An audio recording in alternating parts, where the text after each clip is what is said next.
Okay, just as with the recent searches, we'll need a container element for the entire list. So let's create one. Let's go to VS Code, index.html, and find a place where we can add that container. And here we can collapse the trending today header to make our code easier to navigate. After the header div, let's add a UL element that will be the container for our list. Let's assign it a class of trending today items. Inside a UL element, we're only allowed to use list items as its direct children. So let's add our first list item, and it's going to have a class of trending today item. So the idea here is the UL element will be a container for many trending today items, and a list item will be a smaller container for whatever elements we will put in it. Now let's go back to the reference page to figure out what to do next. Now, because I accidentally reloaded this page earlier, the browser removed all changes that I made in the DevTools, including the focus state emulation for this input. So if I click somewhere outside the input, the dropdown disappears, which we don't want. So I'm going to quickly turn the focus emulation state on for the input. Okay, notice that I turned it on for the div, which is run, and the dropdown is not displayed in this case. So what I want to do instead, I want to turn this off and then inspect the input and turn on the focus option again. There you go. So with these emulations, you need to be quite precise. Okay, back to the trending list. So here we can see that each trending item is made up of two smaller parts. This information on the left and the preview picture on the right. And if I scroll down, we can see that it's true for every trending item. And so because of this, I think that it is a good idea to add two more elements inside our list item. A div that will contain all this information on the left side and an image for this preview. Okay, so let's add the div, and the class will be trending today item info, which is a rather lengthy class name. And I'll hide the Explorer to have more space inside our editor. Okay, and also we'll need an image, and I'll leave the source attribute empty for now, and its class will be trending today item preview. And this will look like this. Okay, great. Now we've got a list with one empty item here. Let's start filling it with content. To complete the HTML structure of our list item, let's add this title, description, and image first. Then we'll style these, and then we'll add the source, and we'll style other things. Okay, so let's copy the title text right away. And inside our info div, let's add another one, and the class will be, say, trending today item title. And I'll paste the title text in here. Then I'll add another div for the description. Its class will be, unsurprisingly, trending today item description. And let's copy the description from here and paste it here. And you know what? I think that let's skip adding HTML code for this right now, and let's save the trending preview image and start styling. Okay, why don't we create a new folder for the trending images and save it there. It's preview1.png. Now let's set the source attribute here to point to the preview image we just saved. So it's going to be images, trending, and then preview1.jpg. And now we've got some HTML to style here, which looks like this. So first of all, why don't we get rid of this bullet and also this default padding and margin that the browser adds to all lists? we don't have a rule that targets this list, so I'm going to copy its class name. And then in our search.css, let's add a CSS rule that targets the list. Here we want to set the list style property to none to hide the default bullets. And okay, the bullet is gone, so this rule works correctly.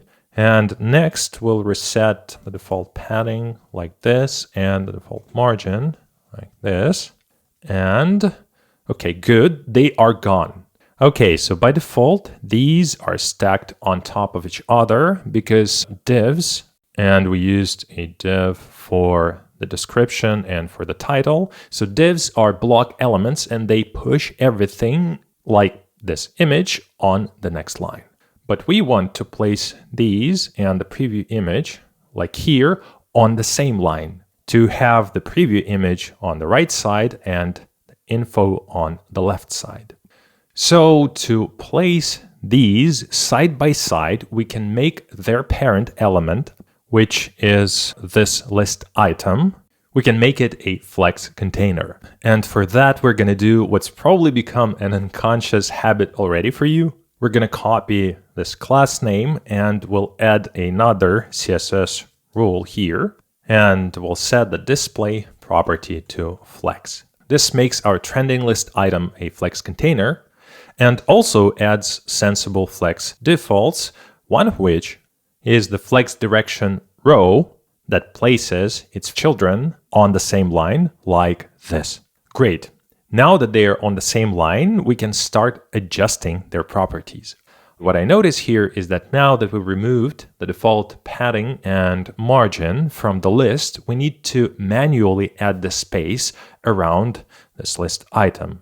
Well, because notice that here there is some space around this list item and around other items as well. Also notice that when I hover over this item, the extra space also gets the background color, which means that this space is padding. Okay, let's inspect the list item to get the exact padding value we need to set. And it's 8 pixels from the top and bottom and 16 pixels from the left and right. So let's add this padding to our list item. And it's gonna be padding 8 pixels and 16 pixels. And okay, this looks much better. Now let's style the title. And from what I can see here, it's bold. So let's make ours bold as well. And for that, I'm gonna copy, where is it? I'm gonna copy the class name of the title here and add another CSS rule. And as you learned in the tutorial on styling text, to make our text bold, we use the font weight property and the value will be bold. When I reload our page, the title is bold. But now what I notice here is that the color of our title is more black than we have here. So let's inspect the title to get its color value. Okay, I'm going to copy the value. And what I also notice here is that the font size on the reference page is set to 14 pixels for the title. So we'll add this to our title as well. Font size 14 pixels and the color will be this one. And when I reload the page, great. But now the title looks smaller. In fact, it looks much smaller than we have it here. You might think that this is weird because we set the font size. We use the exact value for the font size as on the reference page. But the thing is that if I zoom in here and here, notice that their fonts are different. So here we've got the same story and the same difference as we had with the trending header. And if I inspect the title and then I'm going to filter for the font family, you can see that the title uses the Roboto font as well. And when I inspect our title and filter for the font family, It turns out that it uses the Times font. And so this is why they look so different in shape and size. You already know how to fix this. We need to set the Roboto font for our title as well. But before we do this, actually take a good look at the recent searches font here and here. Notice that they are different as well, because on the reference page, the font is Roboto again, and on our page, the font is Times again. And in fact, if we spend some time and check every text element on this reference page, we'll see that all the text on this page uses the Roboto font. I mean, in the search bar and in the sidebar and for this sidebar, so like everywhere. And because it's used everywhere on the page, it's not a good idea to manually set it for every single element. I mean, target these elements separately, like for example, the trending today header, and set their font family to Roboto. And the reason why it's a bad idea, because it's very repetitive and hard to change in the future. And so there is a better way in CSS to achieve the same thing. And this is what we'll do next. So what we want to do is somehow configure our page so that all text uses the Roboto font. And for that, we're going to use an awesome CSS feature called inheritance. Let me show you. Okay, both the item title and item description are divs that contain their own text, and they are children of the item info div. Now watch what happens when we set the Roboto font not for the title and description elements individually, but for their parent, the item info div. So we'll copy the info class and add one more rule and set the font family property to Roboto. So in this rule, we're setting the Roboto font for this div that contains both the title and the description. So let's see what happens to their text when I reload the page. Notice that both the title and description font has changed to Roboto, even though we set it to their parent. And this is called inheritance. It's when we set a CSS property for an element and all its children get the same value as well. But if you want, you can override that property for individual elements. So for example, if we want, we can change the font of the description text. Okay, most text properties are inherited. I'm going to put on the screen the most commonly used CSS properties that are inherited. Inheritance is a very convenient and useful CSS feature, and we're not limited to the direct children of an element. For example, if we set the font family property for this div to Roboto, all of its children, no matter how deep they're nested, would get the Roboto font. And we can take advantage of this and go even further up. For example, if we set the Roboto font for the body element, then all its children, that is all the elements on our page, will inherit it by default. So let's do this and see what happens. But before that, let's remove this CSS rule and let's find the second one. So let's remove this CSS rule to make them all use the default font like this. Next, let's open page.css where we already have a rule that targets the body element. And then let's extend this rule and set font family to Roboto. And let's also specify the sans serif font family as a fallback. Now pay attention to what happens to all the text on this page when I reload it. And okay, notice that the font is now Roboto not only for the trending section, but also for the search items and header actions and the sidebar and the content. So all text on our page is now Roboto. And this is how powerful inheritance is in CSS. With just one line of CSS, with just only this style that we assigned to the body element, we have changed the font family for every text element on the page. Okay, now let's style the description text. For that, let's go to the reference page and see what we're going to need to do. Okay, we'll need to adjust its font size, color, and probably the amount of space above and below. Let's start with the font size and color. I'm gonna inspect the description, and under the Styles tab, we can see the font size value, it's 12 pixels. And also, let's copy the color right away. I don't remember the class name that our description has, so I'm gonna inspect it. Okay, it's trending today item description. So let's add a new rule in the search CSS file that targets a class. It's trending today item description. Here we'll set the font size to 12 pixels and the color property to this color. And great, this is better. And before we add the space above and below the description, let's add this element that I would call the source of the trending item to see how the bottom space below the description affects the layout. The way we create and style this is very similar to the way we did it for the recent search items. We'll need a container element here, so a div will be a good choice, then an image and this text.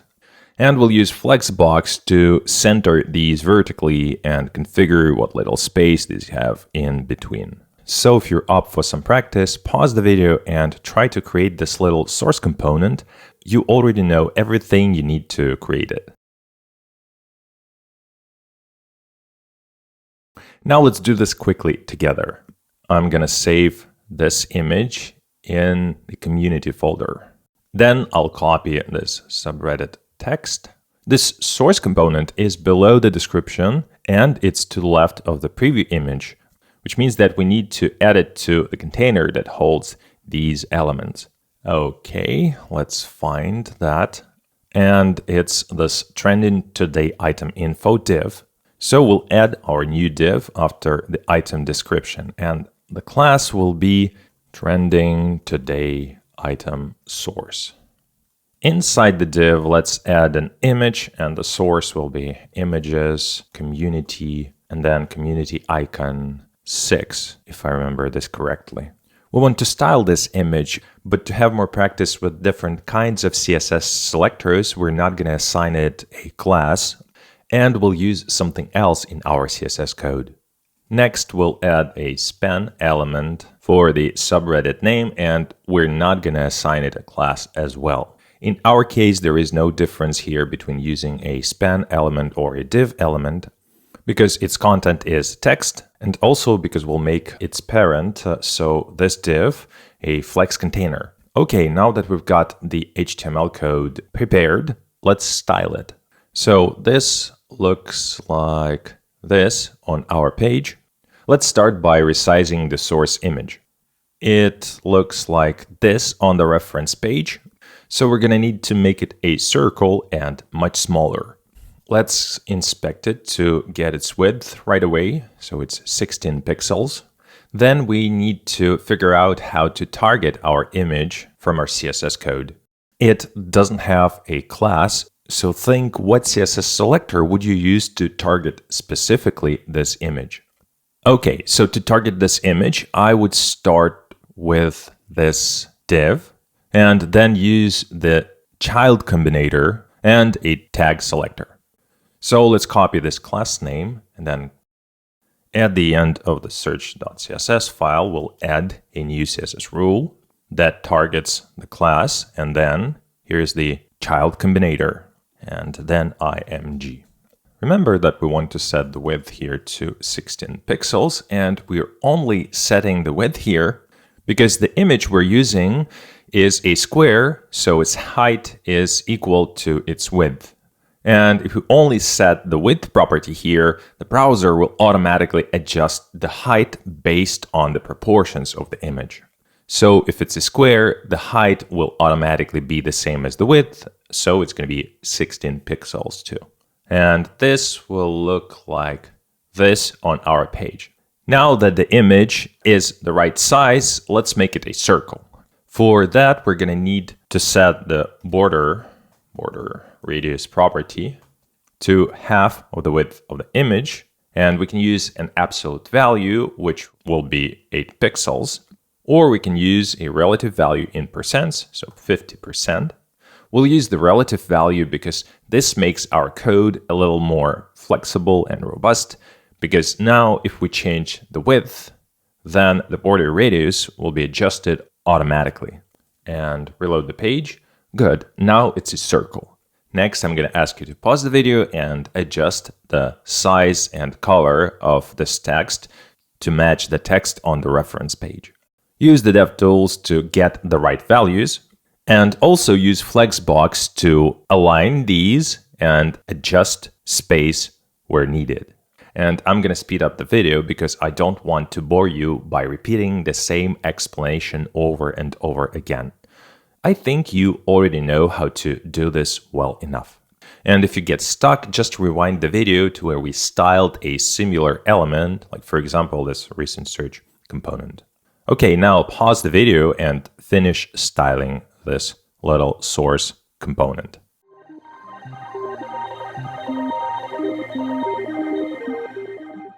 Okay, now that we've styled the source component, let's go back to the item description and adjust the space above and below.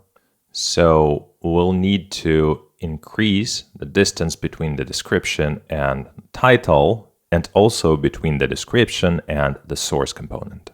And the space we're going to add is between these elements, and conceptually we use margin for that. In our case, it can be the top and bottom margin of the description, or it can be the bottom margin of the title and the top margin of the source component. Let's add the top and bottom margin to the description, because that way we're going to need to configure those in one CSS rule. So let's inspect the description to get the correct values. And we can get them either from here or in the computed tab here. And it's 2 pixels for the top margin and 8 pixels for the bottom margin. Okay, now let's go to VS Code. This is the rule where we style the description. And here we've got 2 ways of configuring those margins. We can use 2 properties that will target different size. I mean that we can write margin top 2 pixels for the top margin and margin bottom 8 pixels for the bottom margin. Or we can use the shorthand property, so just margin, and write it like this: 2 pixels for the top margin, then 0 pixels for the right margin, 8 pixels for the bottom margin, and we can omit setting the left margin because when we write it like this, it's going to be 0. And we can write it like this because notice that on the reference page, there are no right and left margins for the description element. So we can set those margins using this way or this way. This one is more concise and this one is more wordy. The main benefit of this way is that it's more concise. But the downside of this is that it requires a little bit more thinking and it's harder to understand it right away. The main downside of this way is that it's more wordy, but for me, this is easier to read and understand and requires less effort to read and understand compared to this one. So I'm gonna go with this one because I always prioritize code readability. Because developers spend way more time reading code than writing code. And most of the time, it's a good idea to optimize your code for readability. Okay, now the spacing is right and it looks better.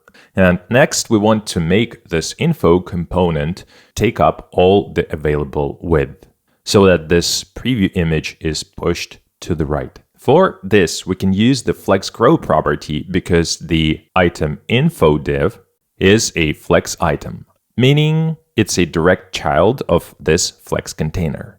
I don't remember whether we have a rule for item info, so let's search for it. No, we don't have a rule for it, so let's add one like this. And here we'll write flex grow 1 to add all the available space in the flex container to this div. And now the preview image is pushed to the right because the item info element now takes up more horizontal space. Okay, the left side of the trending item looks ready to me, but just in case, let's check it out on the reference page to see if we need to adjust something. And let's go over the elements, 8 and 16 here, and 8 and 16 here. And let's also inspect this one. Oh, I see. So we missed this padding. Notice that there is no padding here. I mean the top and bottom padding. They are barely noticeable, but they're still an important part of the design. So let's add these. It's 8 pixels for the top padding and 16 pixels for the bottom padding. So in the item info rule, we'll write padding top 8 pixels and padding bottom 16 pixels. And reload the page. Perfect. And now we have finished styling the left side of the trending item. And we're ready to move on to the preview image. So let's see what we need to do here. Okay, the first thing I see here is that we need to adjust the width and the height of the image. Let's get the actual values from the DevTools. We need to set its width to 96 pixels and its height to 72 pixels. And we haven't styled the preview image yet, so we don't have a CSS rule specifically for the image. So let's copy its class name to add one.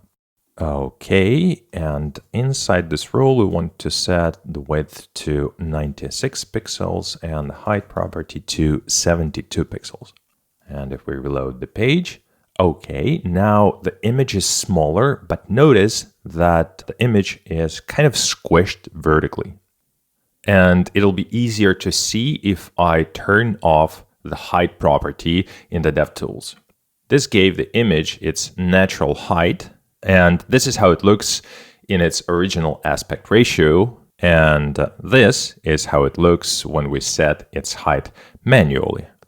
So the image is squished on our page, but if we look at the reference page, the image is not squished, and it has also the custom height and the custom width.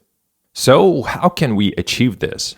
For that, there is another CSS property we can use to ask CSS to preserve the original aspect ratio of an image. And it's called object fit. The object fit property controls how our images and other media elements are displayed when their natural dimensions don't match the size we set. And by adjusting this property, we can decide whether the image will be stretched, squished, cropped, or kept in its original proportions. Let's set this property to cover and see what happens. And if I reload our page, okay, now the image is not squished and it's slightly cropped at the top and the bottom. So when we set the object fit property to cover, it makes sure that our image is displayed without any distortion, and it crops the excess parts at the edges if necessary. So use object fit cover to preserve your image's natural aspect ratio.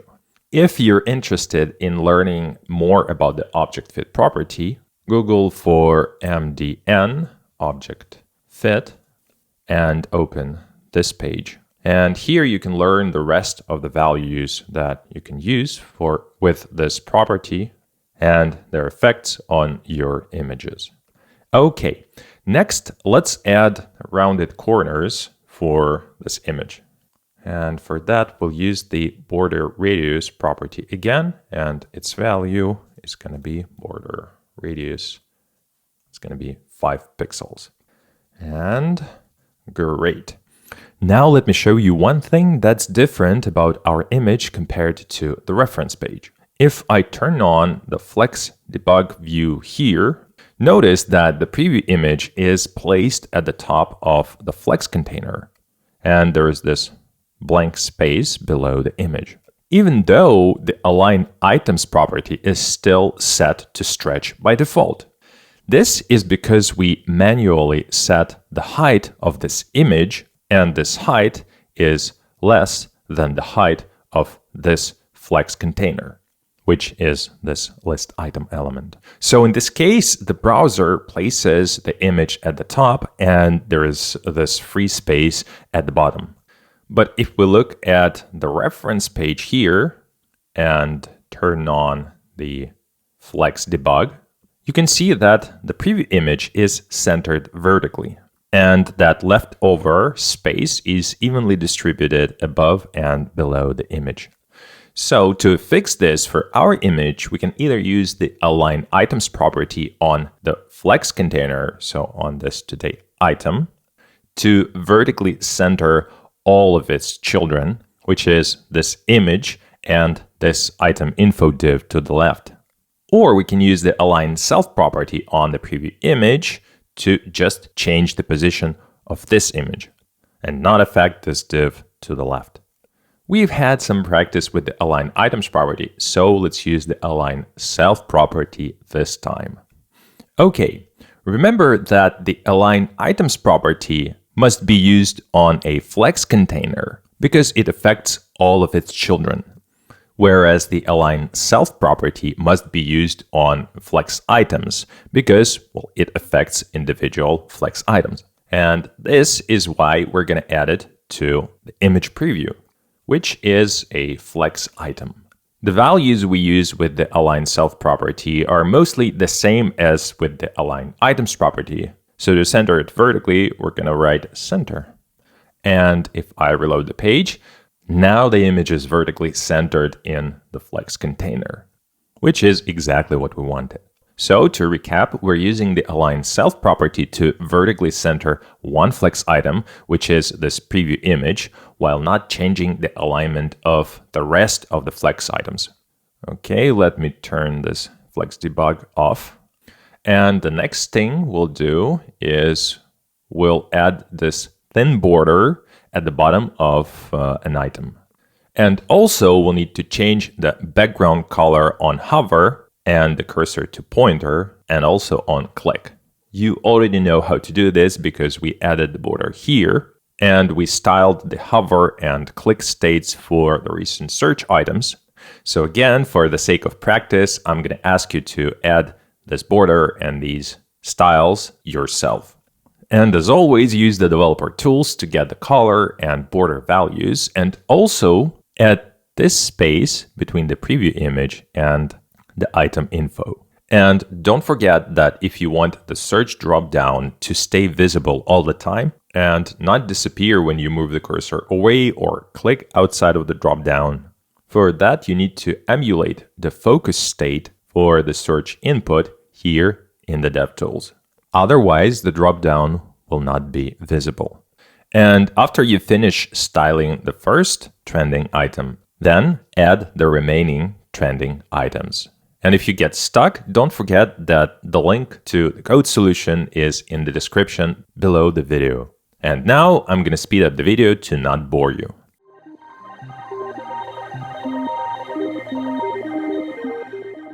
Great. Now we've got all the trending items here with all the states working. But this brings a new problem. There is too much content in the search dropdown to fit on one screen. This happens because by default, our block elements grow vertically to fit all their content. In some cases, we want this behavior, but for the search dropdown, we don't. What we want is to have it a certain maximum height, and if it has more content than its maximum height, then make it scrollable like on the reference page. And it's actually quite easy to do. Okay, so first let's find out what element is actually scrollable here. And from what I see, it's everything after this border. Now let's go back to our page and look at what HTML structure we have here. Notice that we've got this search results scrollable div, and its content goes right after the border. And we even named the class scrollable. So this is the element we will constrain vertically. What we want to do here is use CSS to limit its height so that it's no higher than a certain value. For this, let's open the search style sheet and search for this class name. Okay, there is the rule that targets the div. Next, we'll extend this rule and we'll use a new CSS property called max height. Let's set it to, say, 100 pixels. And this property does what it says. It sets the height limit.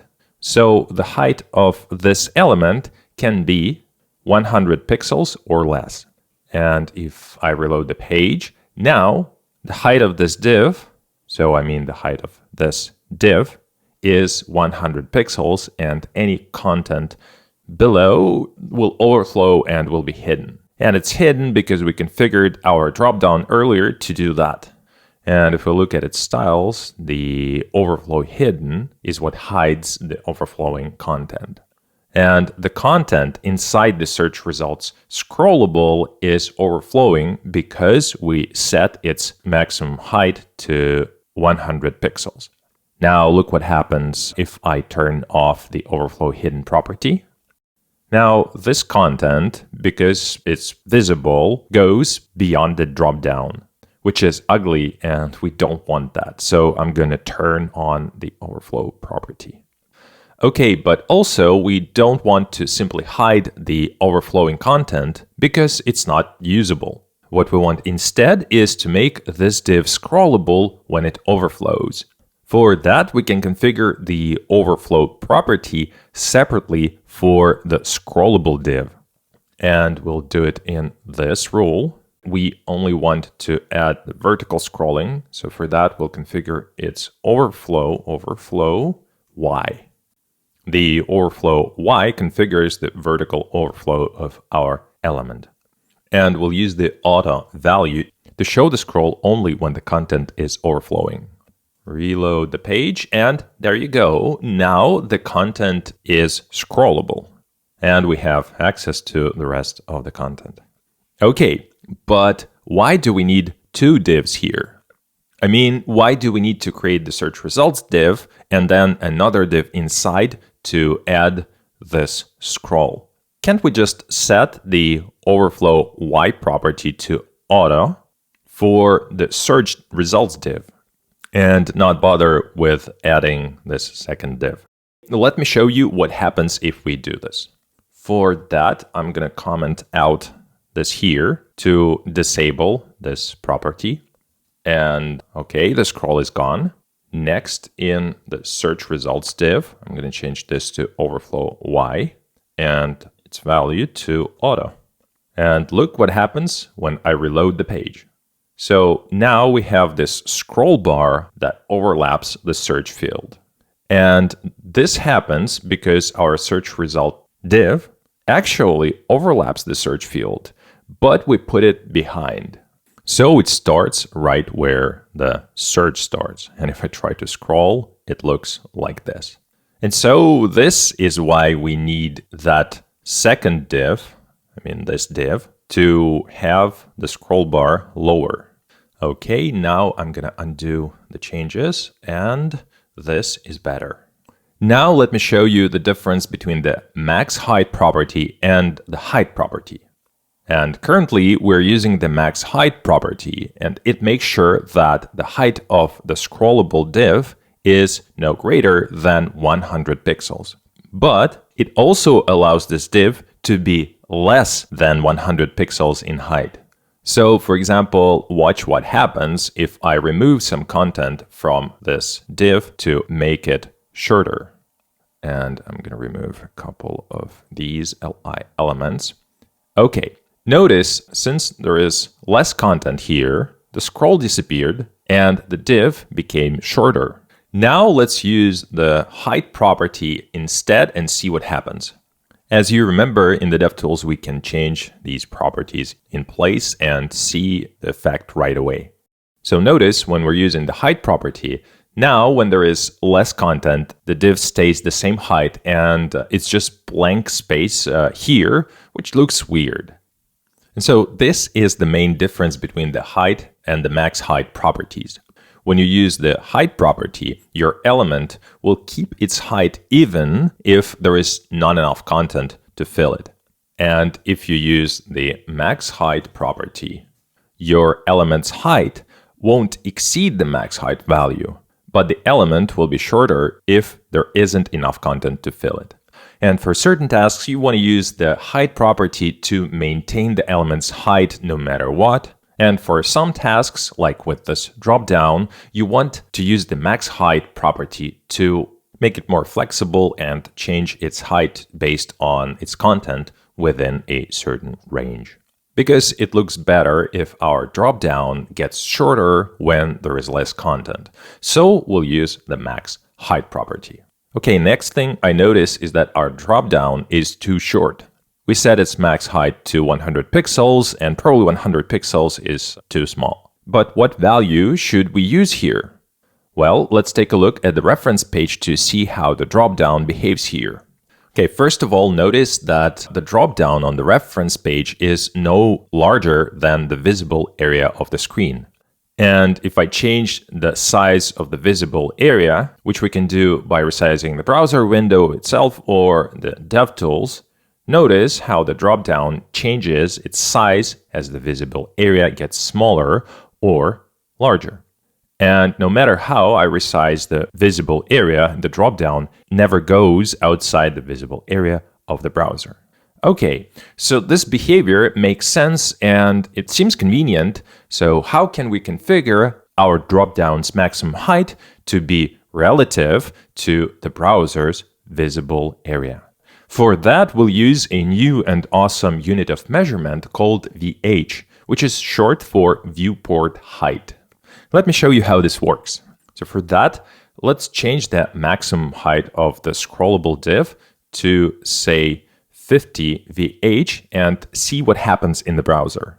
And if I reload our page, okay, the dropdown got bigger. And now if I resize the developer tools, you'll see that the dropdown resizes too.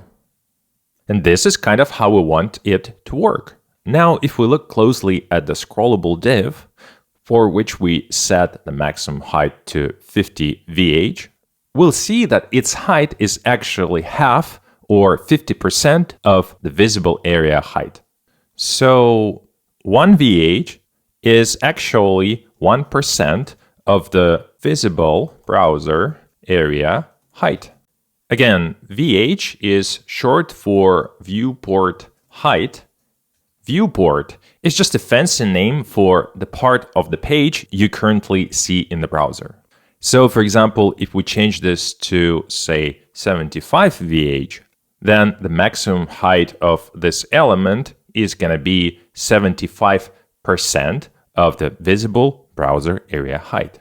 And if I reload the page, there it is. And if we set this to 100, the maximum height will be 100% of the visible area height, like this. But if we set the max height of the scrollable div to be no more than 100% of the visible area, how come it goes beyond the visible area right now? It's a good question. This is because the scrollable div does not start at the beginning of the visible area. It starts a little bit lower. And if you scroll down, you can see that its height is actually exactly 100% of the visible area. The dropdown is just positioned a little bit lower on the screen. This means that to position our dropdown like this, we need to take into account this vertical distance. So we need to subtract from 100 VH this distance and also this little distance. And this distance is actually the height of the header, which is, let's use the DevTools to find out. Okay, so it's 56 pixels. So this is the value we need to subtract from the max height. And let's try that. We want it to be something like this. 100 minus 56 pixels. Unfortunately, writing it like this won't work. And when I reload the page, notice that now the dropdown is not limited in its height at all. This is because our CSS is now invalid and this max height declaration is not applied at all. Okay, so this is not valid CSS. And the good news is that we can make it work. We just need to use a special syntax to make it work. So to make it work, we need to wrap it with the calc function. And so this now works the way you would expect. This calc function takes a single expression, so this is an expression, as its parameter, and then the result of this calculation will be used as a value for the max height property. And if I reload the page, now the dropdown is fully visible on the screen. And so the calc function is useful when you have a relative value like this one, and you want to mix it with an absolute value like this and perform some calculations. We can subtract, add, multiply, and divide values inside the calc function. And we can do more than one operation here. And to show you that, let's make our dropdown a little shorter, and let's make some free space below the dropdown, like we have it here. So for that, let's subtract, say, 10 pixels and reload the page. And it worked. And I think this is good enough. And also, it's not required to put two values here like this. We could have simply joined them and use 66 pixels instead. But I think having it like this makes our code better because now we can better understand what each value here means. Because 56 comes from the header and 10 more pixels, we're subtracting it to add some space below the dropdown. And having it like this is better, but it's not enough. Because if other developers have to modify this code, they actually don't know what 56 or 10 pixels mean. So it's better to leave some clues here for them and for future us. And for that, we can use CSS comments, where we can say that 56 pixels is the height of the header, and 10 pixels is just space below. So this comment makes sense of these values, and now it's easier to understand the code. And with the max height configured like this, now when I resize the visible area, the dropdown adjusts its size and it's scrollable like this. Okay, I think we're almost done with the dropdown, and there are a few things we need to adjust in the recent searches component. Remember that earlier we changed the font for all our text to Roboto. And with this new font, notice that the search item text is slightly larger than here, and the text color is slightly different too. So let's adjust this text to match the text on the reference page. So I'll inspect this text and its font size is 14 pixels. And let's also copy the color value. And let's take a look at the structure here. Okay, so the rule we need to extend is the recent search value. So let's find the recent search value. There it is. Here we want to set its font size to 14 pixels and the color to this one. And if I reload the page, great, now this text matches the text on the reference page. And now there is one more thing that we need to do to finish styling the dropdown. We need to configure our dropdown so that it appears, or it's only visible when the focus is in this search input. And for that, we'll need to do a few things. First, notice that the dropdown is now visible by default on our page. So if I reload the page, the dropdown is visible. This is because we left it like this on purpose, and we haven't changed its default display value, which is block.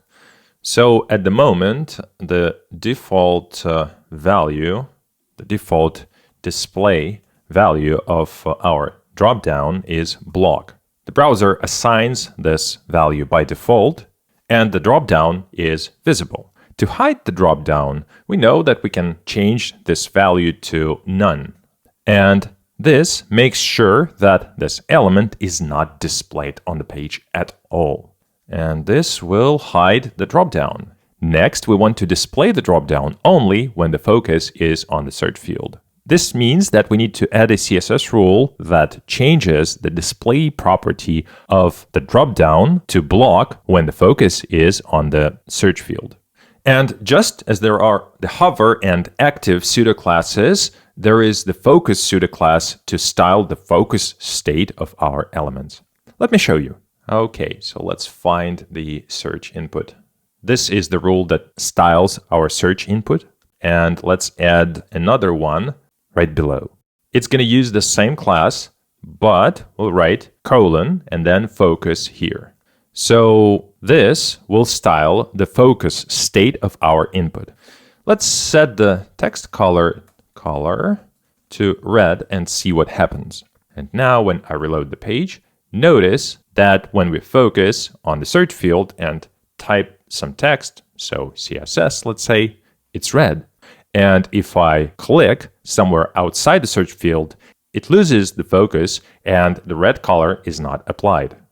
And so when we use the focus pseudo class, our styles are only applied when the focus is on the search field or on an element. Okay, here we're styling the input on focus, but our div, so this dropdown div, well, it's not an input and it goes after the input.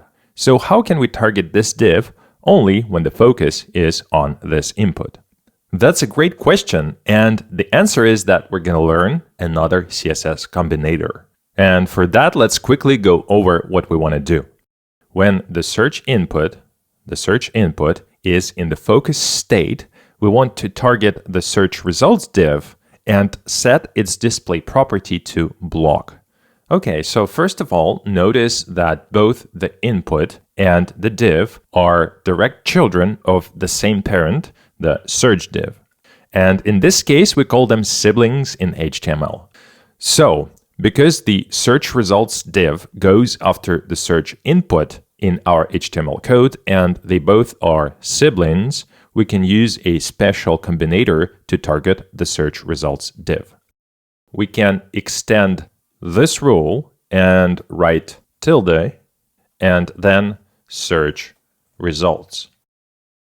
This means when the search input is in focus, target the elements that match this selector, and these must be a sibling of these, and also go after this element in the HTML code. And in this case, we want to set the display property to block. And now, if I reload the page, the search results dropdown is hidden by default. And when I click on the search field, there you go. The dropdown becomes visible. Okay, so this combinator is called a subsequent sibling combinator because it targets, well, subsequent siblings. And again, when we're using this tilde combinator, it's important that this element comes after this element in our HTML code. Okay, to better demonstrate you this, let me copy this rule. Oh, you know what? Let's copy the entire rule and we'll add this CSS right next to the elements the rule targets. Okay, so I'm going to search for the search results div. And I'll add an HTML comment like this and paste our CSS rule. And remember that this is just an HTML comment. It doesn't do anything. It's just here for our convenience. Okay, so this tilde means that this, so this div, must be after this. So this div must be after this input in our HTML code. And that also these two must be siblings, which means that these two must have the same parent. And for example, if I move the search results div, so let me move it up, before the input. Because of this, now, where is the rule? Let me find it. So this rule will not be applied. So if I reload the page, now if I click on the input, the drop-down is not visible. So for this selector that uses the tilde combinator to work, we need to make sure that this element, so this div, goes after the input. And now if I reload the page and click on the input, it works. Now let's see what happens if I click on something inside the dropdown, like so for example on this. Okay, so the dropdown disappeared. Why is that? Well, it's because when we click anywhere in the dropdown, the search input loses its focus and our subsequent sibling rule is no longer applied, because we are explicitly saying here to show the search results only when there is focus on the search input. But this is not what we want. We want the dropdown to remain visible when we interact with it, including when we click on some of its elements. And probably this may seem difficult to achieve, but it's actually quite easy. And for that, we can simply extend this rule and use the selector list. So I'm going to add a comma. And here we can add another selector, so another condition for the dropdown to be visible. And it's when the cursor is above the dropdown, which is when the dropdown is in the hover state. Remember that when we have it like this means that we want to apply this to this or to this. So now if I reload the page and click on the input, it's in the focus state and the dropdown becomes visible. Then if I click here, for example, the input has lost its focus, but our cursor is still over the dropdown, so the onHover selector is active and the dropdown is still displayed. And this is why we now can click on the dropdown and it remains visible. But as soon as I move the cursor away, the dropdown disappears. Okay, I think that we have finished building the search component. It was a pretty complex component and you've learned a lot and you've done a great job. Great, and I think this is it for this video, and in the next video we're going to move on to the header actions where we're going to create and style these buttons along with the tooltips that are displayed on hover. And also we'll learn a pretty cool trick how to add this toggle behavior to show and hide the profile menu when we click on the avatar without using JavaScript. So it's going to be just HTML and CSS. And I'm going to add the link here when it's ready.